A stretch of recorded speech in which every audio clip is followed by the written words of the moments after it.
अस्सलाम वालेकुम नाज़रीन, इस्लामाबाद टाइम के प्रोग्राम में मैं हूं आपका मेजबान मुदस्सिर हुसैन। नाज़रीन, इस्लामाबाद टाइम के प्रोग्राम में आज हम बात करेंगे कुछ इंटरनेशनल मामलात की। साल 2026 का आगाज कुछ ऐसे हालात और वाकयात से हुआ, मुझे लग रहा है कि इंटरनेशनल मामलात जो है वो बड़े खतरनाक गुजरेंगे साल 2026 में। वेनेजुएला के सदर को अमेरिकन फोर्सेस ने उनके घर से उठाया और उनको गिरफ्तार करके अपने मुल्क ले गए। इस हवाले से भी बड़ी तशवीश पाई जाती है कि अमेरिका का ये तर्ज अमल कैसा है। ग्रीनलैंड पे भी हमले की धमकियां, और एक दो तासुर इसमें आते हैं। पहला तासुर तो ये जाहिर किया जाता था कि शायद अमेरिका, जो सिर्फ हमेशा मुस्लिम ममालिक पे हमलावर होने का तस्वर था, लेकिन ये तो उनके अपने क्रिश्चियन या नॉन मुस्लिम कंट्रीज हैं, उनके ऊपर हमलावर होने का तस्वर है। तो आने वाले साल, जो रवा साल है 26, इसमें ये देखा जाएगा कि अमेरिका करेगा क्या। क्या तीसरी आलमी जंग की तरफ जाएगा, या फिर तमाम मामलात को यूक्रेन के जिसे हल की तरफ गए उस तरह जाएगा। इस सारी सूरत हाल पर गुफ्तगू करेंगे। और आज हमारे साथ बड़ा जबरदस्त पैनल है, और डॉक्टर तैमूर खान साहब भी हमारे साथ मौजूद हैं, बैनुल अक़वामी उमूर के माहिर। नवाज अली साहब भी हैं, बैनुल अक़वामी उमूर के माहिर। और सिद्रा सदोजी बैनुल अक़वामी उमूर के साथ साथ इंटरनेशनल मामलात और लॉ के हवाले से बड़ी अहम माहिर भी हैं, और इस हवाले से बड़ी गहरी नजर रखती हैं। हम तीनों मेहमानों को खुशामदीद कहते हैं। तीनों का बहुत बहुत शुक्रिया, आपने अपना कीमती वक्त दिया। क्योंकि सिद्रा साहबा क्यों इस हवाले से बड़ी गहरी नजर रखती है, जो इस तरह के हालात और वाकयात हो गए खासकर वेनेजुएला में। तो मैं आगाज सिद्रा साहबा से करना चाहूंगा। मैम, जरा थोड़ा सा रोशनी डालीगा और फिर प्रोग्राम के आगाज में इस तरह से तफसीलात बताइएगा कि वेनेजुएला वाली जो सूरत हाल है, ये क्या अमेरिकन पॉलिसीज का एक तसलसल था, या वो करना चाह रहे, क्योंकि कहा जा रहा है ना 6 साल पहले भी इस तरह की कोई थ्योरी आई थी कि वो इस तरह करेंगे, या फिर अचानक बस ट्रंप की जहनियत ऐसी है कि वो जहां दिल चाहे जो भी कर देते हैं, सरप्राइजिंग मूड में होते हैं। Thank you so much Mudassir. तो जब मैं वेनेजुएला का सारा मामला उठा के देखती हूँ और जहां से 3-4 दिन पहले ये मामला शुरू हुआ, तो एलिगेशंस क्या थी कि ह्यूमन राइट्स की वायलेशन हो रही है और आपके पास जो है वो इलेक्शन के अंदर रिगिंग हुई है। सो इन चीजों को बुनियाद बना के और बाद में उसके अंदर जो है वो ड्रग्स के हवाले से भी प्रोविजंस को ऐड किया गया और एक सदर को उठा लिया जाता है।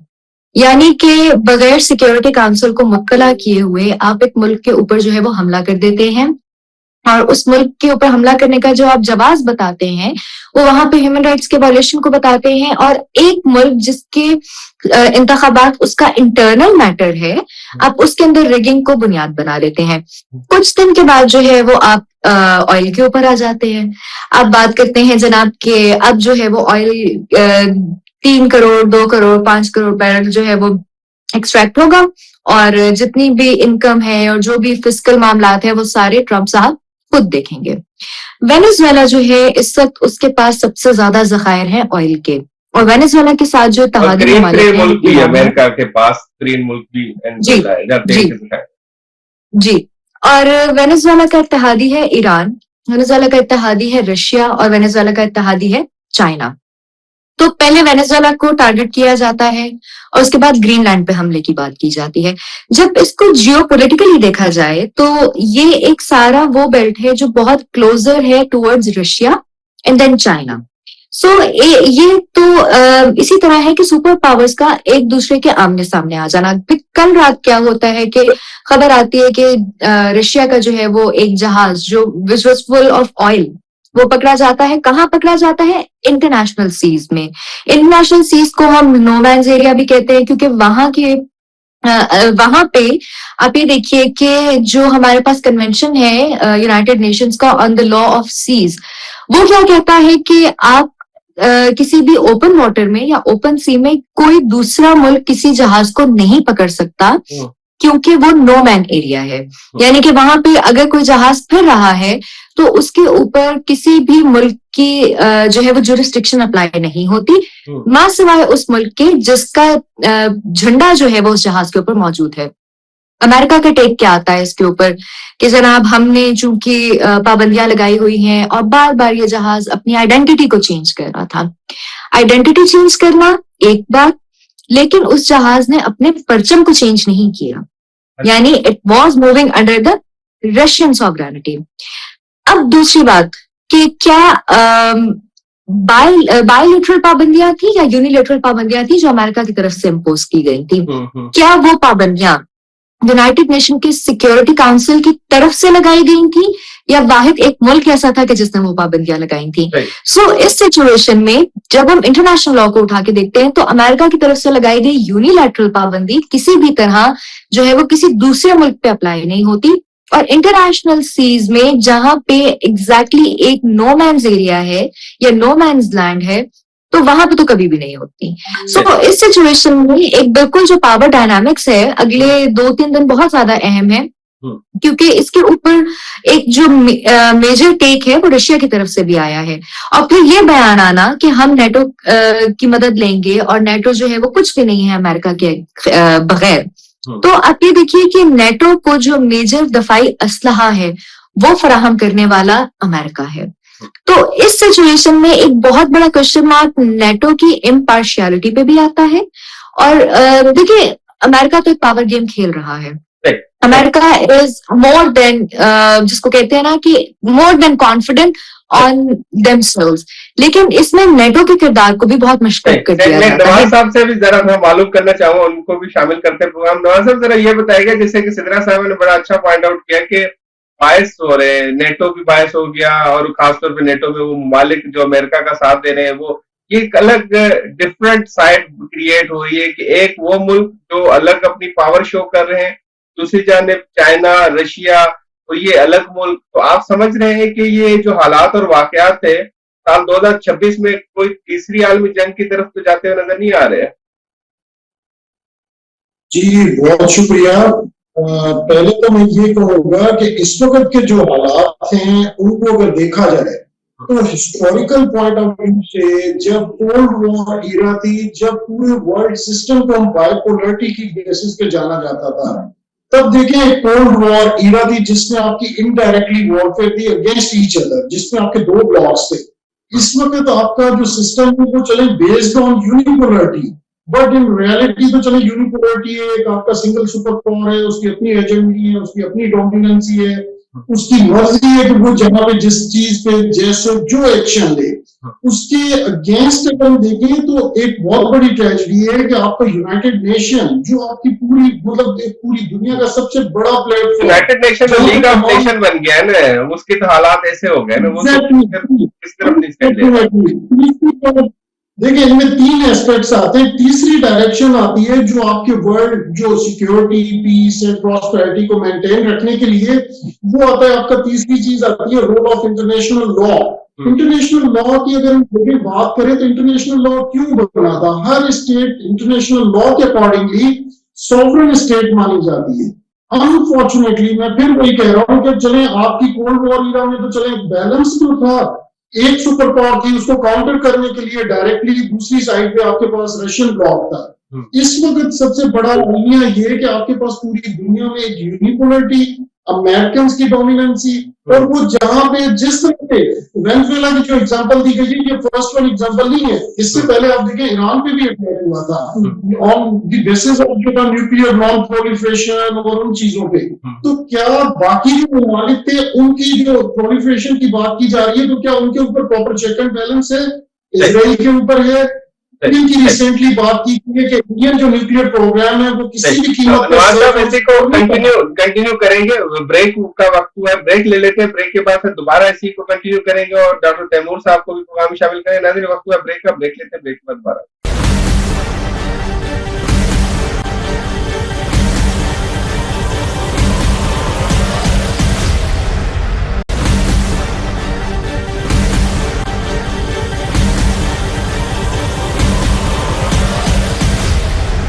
वेलकम बैक नाज़रीन, गुफ्तगू का सिलसिला जारी है और हम आज बात कर रहे हैं बैनुल अक़वामी कुछ मामलात के हवाले से, और खासतौर पे साल 2025 तो खत्म हो गया, साल 2026 के अंदर बैनुल अक़वामी मामलात किस तरफ जा रहे हैं।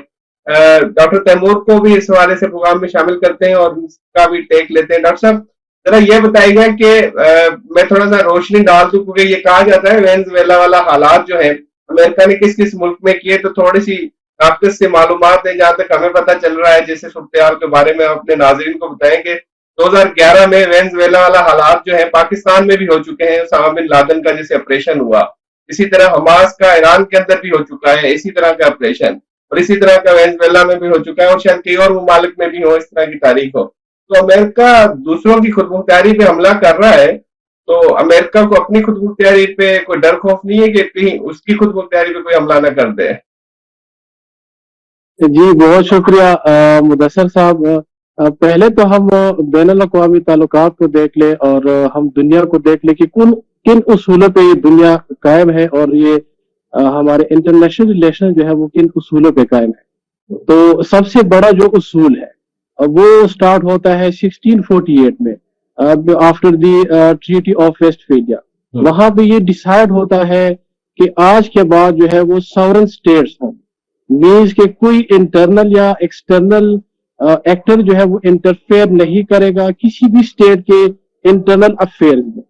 तो सबसे पहले तो अगर हम देख ले कि वेनेजुएला, उसमें अगर कोई इलेक्शन रैगिंग हुई है, वहां पे ह्यूमन राइट्स की वायलेशन है, तो वो उसका इंटरनल इशू है। तो इंटरनल इशू में यूएस को इंटरफेयर करना मतलब यही है कि वो इंटरनेशनल लॉ को नहीं मानता, वो यूनाइटेड नेशंस को नहीं मानता और वो जो है वो कोई भी प्रिंसिपल्स को नहीं मानता जो एक स्मूथ रिलेशन मेंटेन करती है बिटवीन स्टेट्स। फिर उसके बाद आते हैं कि सेकंड जो उसूल है कि अगर कोई स्टेट इस तरह की कोई वायलेशन करता है, ह्यूमन राइट्स की वायलेशन करता है या डेमोक्रेसी को पामाल करता है, तो उसके लिए हमारे पास है इंटरनेशनल सोसाइटी। सोसाइटी कौन सी होती है कि जिसमें हमारे मेजर पावर्स होते हैं, फिर उसमें जो है वो रीजनल पावर्स होते हैं, वो मिलकर डिसाइड करते हैं कि अब इस स्टेट में हमारे ह्यूमन राइट्स की वायलेशन हो रही है, तो यहाँ पे हम मल्टीलेटरल इंटरवेंशन करेंगे। अगर उसकी जो है वो ऑप्शन रहती है, लेकिन वो भी लास्ट वाला ऑप्शन रहे। फिर तीसरा हमारा जो उसूल है वो है डिप्लोमेटिक मीन्स, कि थ्रू नेगोशिएशन जहां पे भी किसी स्टेट में मसला हो, किसी रीजन में हो, किसी ऑर्गेनाइजेशन में मसला हो, लेकिन वो तो डिसाइड करेंगे, international Court of justice decide करेगा ना, यूएन के अदारे डिसाइड करेंगे, कोई एक मुल्क तो डिसाइड नहीं करेगा क्या होगा क्या नहीं होगा। बल्कि अभी कल की बात है कि ये बात कही गई कि नेतन्याहू को गिरफ्तारी का हुक्म दिया गया, उसको तो गिरफ्तार अमेरिका नहीं करके दे रहा।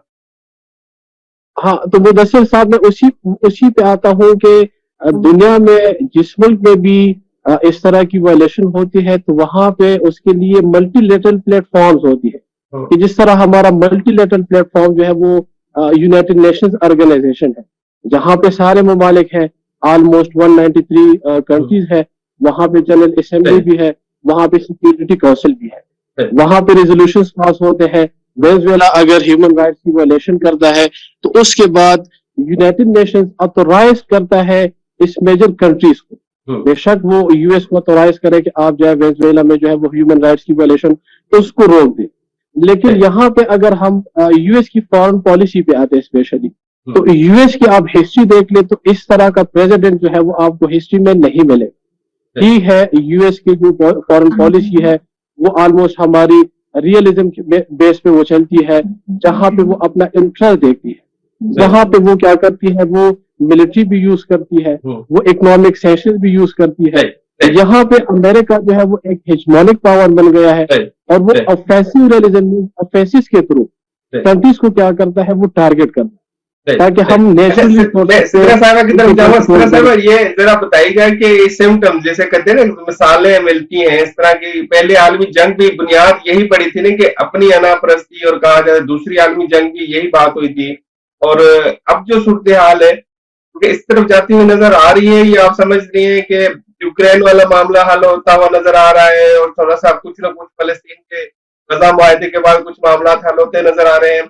अभी जंग का जो पूरा मामला है अब अमेरिका वाली साइड पे होते आ रहे हैं, बनस्बत इधर जो इराक, ईरान, शाम इस तरफ पहले हुआ होता, अब दूसरी तरफ इसका फैलाव बढ़ता जाएगा। नहीं, देखिए फलस्तीन का भी जो मामला है वो कहाँ रिजॉल्व हुआ है। हमास के लीडर को शहीद कर देना, और आपने जैसे नेतन्याहू की बात की, तो नेतन्याहू को तो वॉर क्रिमिनल जो है वो इंटरनेशनल क्रिमिनल कोर्ट ने बहुत पहले से डिक्लेयर किया हुआ था और नेतन्याहू के अगेंस्ट मुकदमा जो लेके गए थे वो साउथ अफ्रीकन कंट्रीज थे। और नेतन्याहू किस तरीके से उस मुकदमे से निकल आते हैं, वो कहते हैं कि मैं तो स्टैट्यूट ऑफ रोम को मानता ही नहीं हूं, मैं उसका सिग्नेटरी ही नहीं हूं जिसके अंडर जो है वो International Court of Justice buildup हुई है। सो इस चीज को अपना डिफेंस बना के नेतन्याहू साहब उससे निकल आते हैं। सितंबर में हमने देखा है कि यूनाइटेड नेशंस सिक्योरिटी काउंसिल का इजलास होता है, 8 मुस्लिम ममालिक बैठते हैं, ट्रंप उसके अंदर मीडिएटर का किरदार अदा करते हैं। वो अपनी तरफ से ये आपको जो है वो ऑफर देते हैं कि मैं मजीद इसके ऊपर जो है जंगबंदी की सूरत हाल में मजीद अपना पार्ट प्ले करने के लिए तैयार हूं। लेकिन अभी तक गाजा का मामला तो वहीं का वहीं है, कश्मीर का मामला वहीं का वहीं है। आप ये देखिए कि इस वक्त तो दुनिया में जो पावर डायनामिक्स है या दुनिया में क्या किरदार है, जो उसका किरदार है वो पूरा हो रहा है या नहीं कर रहा वो अक़वाम मुत्तहिदा? देखिए, अक़वाम मुत्तहिदा में बैठे हुए यूएस के पास तो वेटो पावर है ना, हम उससे तो जो है वो यूएस को नहीं निकाल सकते। अगर किसी किस्म की रेजोल्यूशन जाती भी है और यूनाइटेड स्टेट्स उसको वीटो कर देता है तो आपकी तो वो resolution that is just going down the drain. उस रेजोल्यूशन का क्या फायदा? फिर क्यों नजर आता है कि यूएस की जो रेजोल्यूशंस होती हैं उसको दीगर ममालिक चाइना वो क्यों नहीं वीटो करते, वो फिर बाम इत्तफाक के राइट करते हैं? देखिए, यहाँ पे अगेन पावर गेम है। जब आपने उठ के कल रशिया के साथ एक वो जिसको कहते हैं ना कि अभी सर ने कोल्ड वॉर की बात की, तो ये अब कोल्ड वॉर से एक्चुअल वॉर की तरफ सारे मामला जा रहे हैं। अभी ये एक प्रिजम्पशन थी कि शायद इंटरनेशनल सी में ये दोनों कंट्रीज अब आमने सामने आएंगे, क्योंकि देखिए अब रशिया और अमेरिका, ये जो अमेरिका का एक अमल था, ये जो एक कदम अमेरिका ने लिया कि आपने उनकी जहाज को कन्फिस्केट कर दिया, आप उसमें चढ़ दौड़े, तो अभी तो एक बहुत प्रिजम्पशन ये है कि इंटरनेशनल सीज के अंदर इन दोनों ममालिक का टाकरा होना है अगर बैकडोर डिप्लोमेसी चैनल्स को एक्टिवेट ना किया गया। नवाज साहब ये बताइएगा कि ट्रंप के दौरे हुकूमत में कोई बड़े वाकयात होने वाले हैं? साल 2026 का आगाज तो बड़ा बुरा हुआ है, तो आगे क्या देख रहे हैं? जी देखें, ओवरऑल अगर हम अमेरिकन प्रेसिडेंट की अगर एग्जांपल लें तो वो हर चीज में ऑलमोस्ट अनप्रेडिक्टेबल उनकी हिस्ट्री भी रही है। और इस वक्त भी अगर आप देखें कि उन्होंने एकदम से जिस तरह से वेनेजुएला पे अटैक हुआ, उससे पहले आप देखें कि लास्ट ईयर 25 में उन्होंने जिस तरह से इजराइल की सपोर्ट की, मिडिल ईस्ट में जिस तरह से डायरेक्टली इनडायरेक्टली अमेरिकन इन्वॉल्वमेंट थी, ईरान पे अटैक था, तो आने वाले दिनों में भी उन्होंने जो 5 स्टेट्स जो ऑलरेडी उन्होंने टारगेटेड, जिनमें क्यूबा और बाकी जो ममालिक हैं, जिनसे मैं वही एग्जांपल दे रहा था कि चलिए कोल्ड वॉर में तो इनडायरेक्टली एक साइकोलॉजिकल वॉरफेयर थी, अब तो उनको खुल के खेलने का मौका आ गया है। नंबर 2 पे अमेरिकन जो पॉलिसीज है वो आप एक तरह से कंपैरिजन दे, अमेरिका जब चाहे जहां चाहे कुछ भी कर सकता है, उसको बड़ा इख्तियार मिल गया है। इवन आने वाले दिनों में शायद ईरान के लिए लग ऐसे रहा है कि ईरान के लिए तो एक इंटरनेशनल लॉ की जहां तक वो वायलेशन की बात की जाती है, अमेरिकन के लिए तो वायलेशन की बात तक ठीक है, क्या बाकी ममालिक में वायलेशन हो रही है नहीं हो रही है उसको उसके ऊपर कोई वो गौर फिक्र नहीं है। नंबर 2, ट्रंप की जो पॉलिसी है वो भी अनप्रेडिक्टेबल है, जिसमें पिछले दिनों डे बिफोर यस्टरडे मेरा ख्याल है। ब्रेक पे जाने से पहले मुझे ये बताएगा कि अवाम खुश है अमेरिका की ट्रंप के इस इक़दाम से? देखिए, अमेरिकन जो पब्लिक का अगर देखें रिएक्शन, वो डेफिनेटली इनके खिलाफ भी काफी तक जा रहा है। न्यूयॉर्क में देखें, ना सिर्फ inside the USA but outside the USA भी, आप पूरी दुनिया में भी अगर देखें तो अमेरिकन पॉलिसीज के खिलाफ इवन एग्रेसिव जो एक्शंस थे उनके खिलाफ पूरी दुनिया में इनके खिलाफ प्रोटेस्ट हो रहा है। इवन यूरोपियन ममालिक जो कल तक किसी भी एक्शन की अगेंस्ट नहीं जा रहे थे, इस वक्त वो भी जा रहे हैं। लेकिन मेरा ये ख्याल है कि ओवरऑल इन तमाम चीजों को, इश्यूज को मद्देनजर रखते हुए इंटरनेशनल लॉ, यूनाइटेड नेशन को तो मेरा ख्याल है भूल जाएं, लेकिन जो रीजनल ऑर्गेनाइजेशन उनको अपना किरदार अदा करना होगा। ब्रेक लेते हैं, ब्रेक के बाद कंटिन्यू करेंगे और पाकिस्तान के हवाले से कुछ मामला पे बात।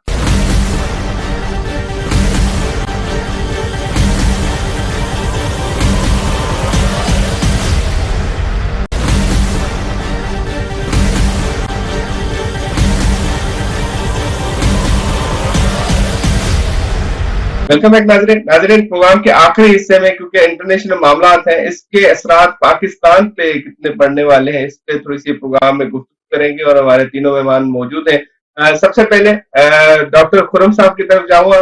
डॉक्टर साहब, सबसे पहले पाकिस्तान और इंटरनेशनल हालात और वाकयात। पाकिस्तान इस वक्त बड़ा फेवरेट है और अमेरिका की नजर में नजर आ रहा है, बजाय सारी सूरत सबके सामने है। पाकिस्तान इस सूरत से कोई फायदा ले सकता है आपके ख्याल में? और दूसरा साथ साथ ये भी बताते जाइएगा कि पाकिस्तान को इस सारी सूरत से कोई खतरात भी हैं? जी तैमूर साहब। जी, इस तरह है कि जो मौजूदा हालात हैं आजकल के, और स्पेशली जो यूएस की फॉरेन पॉलिसी है, तो वहां पे ऑब्वियसली पाकिस्तान पे जो है वो असरात पड़ेंगे, लेकिन बुरे असरात पड़ेंगे।